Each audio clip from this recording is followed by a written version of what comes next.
नमस्कार दोस्तों, स्वागत है आपका कल्कि पुराण के 21वें अध्याय में। दोस्तों, अब तक हमने देखा कि अध्याय 20 में भगवान कल्कि का पालन पोषण, शिक्षा और शस्त्र विद्या की सीख पूरी हुई। उन्हें देवताओं से दिव्य अस्त्र शस्त्र और अद्भुत शक्तियाँ प्राप्त हुई। उन्होंने पहली बार अधर्मियों का संहार कर अपने उद्देश्य की झलक दिखाई। दोस्तों, अब अध्याय 21 में बताया गया है कि भगवान कल्कि को उनकी असली पहचान का बोध कैसे हुआ। वे किस तरह अपने अभियान की तैयारी करने में लगे। उन्हें कौन कौन से दिव्य आशीर्वाद और मार्गदर्शन प्राप्त हुए। तो चलिए दोस्तों, शुरू करते हैं। गुरु परशुराम का आशीर्वाद। भगवान कल्कि की शिक्षा पूर्ण होने के बाद गुरु परशुराम ने उन्हें अंतिम उपदेश दिया। उन्होंने कहा, हे वत्स, तुम केवल एक साधारण मानव नहीं बल्कि स्वयं नारायण के अवतार हो। उन्होंने भगवान कल्कि को ब्रह्मास्त्र प्रदान किया और कहा, यह केवल महायुद्ध के समय प्रयोग करना। उन्होंने यह भी कहा कि जब समय उचित होगा तो भगवान शिव स्वयं उन्हें महाशक्ति प्रदान करेंगे। पिता विष्णुयश का मार्गदर्शन। पिता विष्णुयश ने कहा, वत्स, अब समय आ गया है कि तुम अपने उद्देश्य की पूर्ति के लिए आगे बढ़ो। उन्होंने भगवान कल्कि को धर्म और राजनीति की गहरी समझ दी। उन्होंने कहा, सिर्फ शस्त्रों से नहीं बल्कि नीति और बुद्धिमत्ता से भी अधर्मियों का नाश करना होगा। भगवान कल्कि की पहली तीर्थ यात्रा और देवताओं का आशीर्वाद। कैलाश यात्रा और भगवान शिव से आशीर्वाद।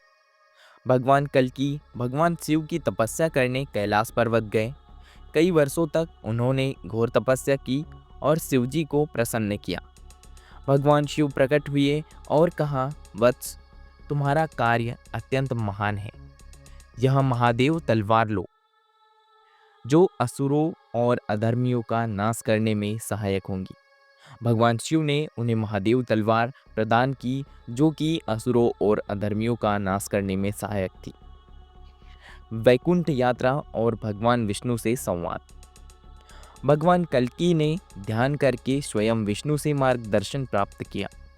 विष्णु जी ने कहा, हे कल्कि, समय आ चुका है कि तुम अपनी सेना एकत्रित करो और अधर्मियों का अंत करो। उन्होंने उन्हें यह आशीर्वाद दिया कि जो भी तुम्हारे धर्म युद्ध में भाग लेगा वह अमर कीर्ति प्राप्त करेगा। इंद्रलोक यात्रा और देवताओं की सहायता। इंद्रदेव ने भगवान कल्कि को एक दिव्य कवच प्रदान किया जो उन्हें अजेय बना देगा। वरुण देव ने उन्हें समुद्र मार्ग का ज्ञान दिया जिससे वे पूरी पृथ्वी पर अपने धर्म युद्ध का विस्तार कर सके। भगवान कल्कि का पहला सैन्य अभियान। संभल ग्राम में सेना का गठन। भगवान कल्कि संभल ग्राम लौटकर अपने सहयोगियों को एकत्र करने लगे। उनके 4 प्रधान सहयोगी सुमंत, प्राक, बलार्क और विष्णुमित्र उनके साथ थे। उन्होंने ब्राह्मणों, क्षत्रियों और वैश्यों को संगठित किया और कहा, अब हमें अधर्मियों को समाप्त करने के लिए एक सेना तैयार करनी होगी। पहले युद्ध की तैयारी। उन्हें पता चल गया कि एक शक्तिशाली अधर्मी राजा शशिदेव, जो निर्दोष लोगों को कष्ट दे रहा था, उसके विरुद्ध युद्ध करना आवश्यक है। उन्होंने अपनी सेना को प्रशिक्षित किया और उन्हें धर्म युद्ध की नीतियाँ सिखाई। उन्होंने कहा, यह युद्ध केवल भूमि या धन के लिए नहीं बल्कि धर्म की पुनर्स्थापना के लिए है। भगवान कल्कि का पहला युद्ध। अधर्मी राजा शशिदेव का अत्याचार। शशिदेव ने कई गांवों पर आक्रमण किया और निर्दोष लोगों को बंदी बना लिया। उसने सनातन धर्म के अनुयायियों को प्रताड़ित किया और यज्ञों को रोक दिया। भगवान कल्कि को यह देखकर अत्यंत क्रोध आया और उन्होंने उसे दंड देने का निश्चय किया। भगवान कल्कि का युद्ध कौशल। भगवान कल्कि ने अपने घोड़े देवदत्त पर सवार होकर युद्ध भूमि में प्रवेश किया। उन्होंने अकेले ही शत्रु सेना के हजारों सैनिकों को परास्त कर दिया। उनका खड्ग, उनकी तलवार इतनी तेज थी कि उनके वार से कोई भी शत्रु बच नहीं सकता था। अंततः उन्होंने शशिदेव का वध कर दिया और उसके राज्य को धर्म के अनुसार पुनः स्थापित किया। विजय के बाद धर्म की स्थापना। भगवान कल्कि ने घोषणा की कि अब इस भूमि पर फिर से धर्म का प्रकाश फैलेगा।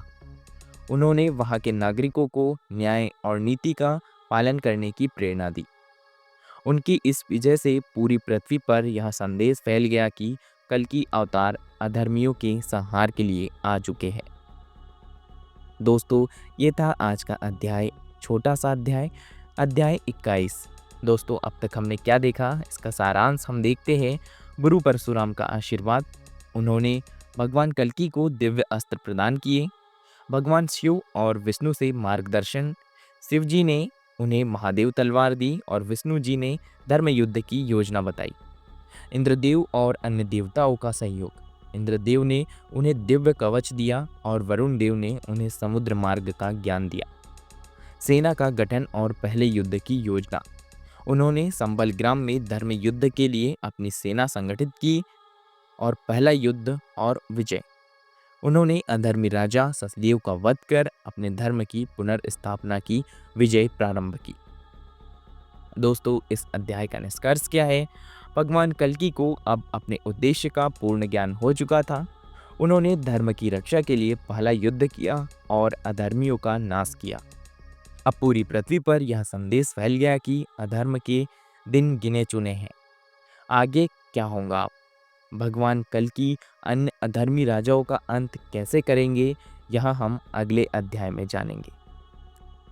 दोस्तों, ये था आज का अध्याय 21। अगर यह वीडियो आपको पसंद आया हो तो वीडियो को लाइक करें, चैनल को सब्सक्राइब करें ताकि आगे आने वाले अध्याय आपको मिल सके, और इस वीडियो को ज़्यादा से ज़्यादा शेयर करें। मिलते हैं अगले वीडियो में, तब तक के लिए धन्यवाद।